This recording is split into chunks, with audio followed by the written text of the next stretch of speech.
let's talk Stanford.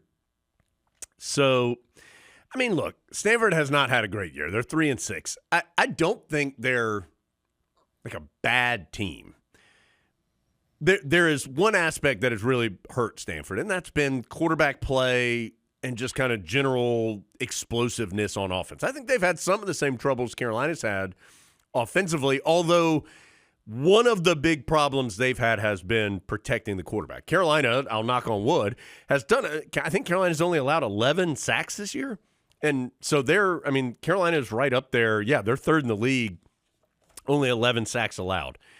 That's not the case for Stanford. They've allowed 29 sacks in 9 games. So that's more than 3 per game on average.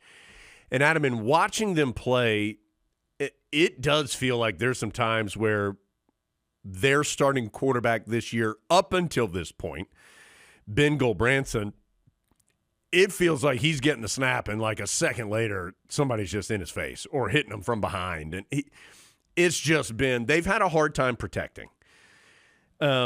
He's thrown some bad interceptions. He has 9 touchdowns, 10 interceptions, and there have been some bad ones, and there have been some key ones.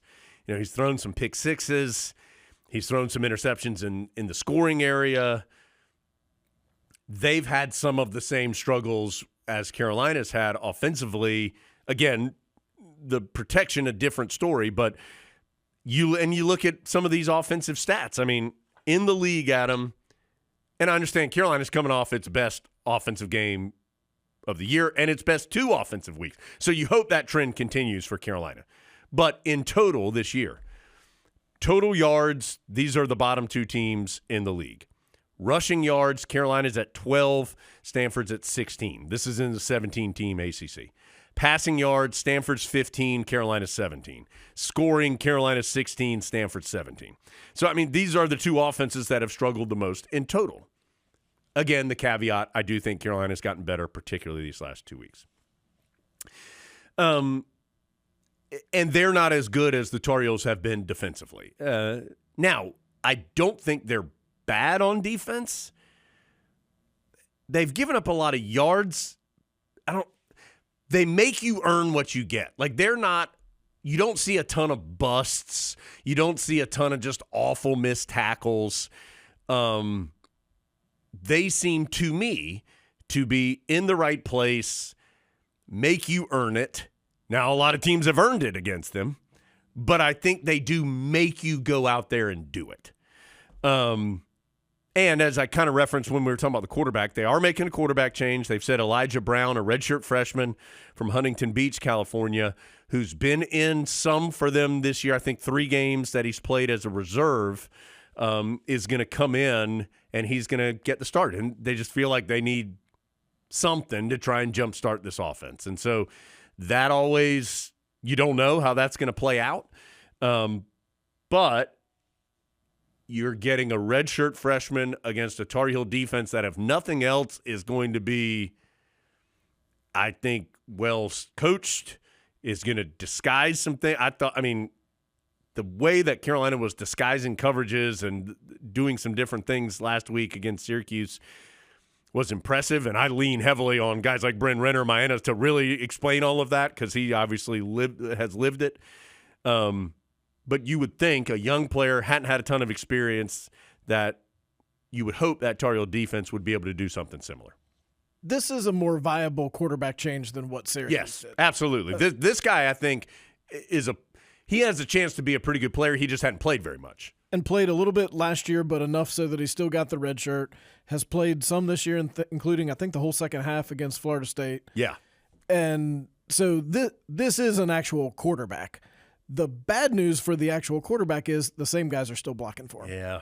So that's the area where the Tar Heels have got to put the pressure on and maybe force some mistakes, even if he is a talented player, which he certainly seems to be. If you don't have time and there's Melkart Abu-Jaude in your face all day, then you're not going to have much success. You talking about ACC Defensive Lineman of the Week, Melkart Abu-Jaude? Power of the pod. C.J. Williams, a good receiver for them. He's top 10 in the league in catches and yards per game. He's a solid player, 6'1" senior, Mission Viejo, California. They've got some good running backs. Micah Ford has been their running back most of the year. He has not played the last couple weeks. No official injury designation. I have not looked at the availability report yet for this week, so I'll double check that. But they have a good redshirt freshman, Cole Tabb, who's been kind of taking over that running back spot. He's got some good pop to him. I mean, they have some pieces. This is not a bad football team. I don't think they're not complete. They've got good tight ends. Sam Roush, a good tight end. They have some pieces, but they're not fully finished either, and I think you can see that in some of the play and some of the results. They're more capable of winning than the version of Syracuse that Carolina saw. I agree with that. Capable of winning. I agree with that. I do think a snapshot of today, Carolina is currently playing better than Stanford, and you would hope would definitely play better at home on homecoming.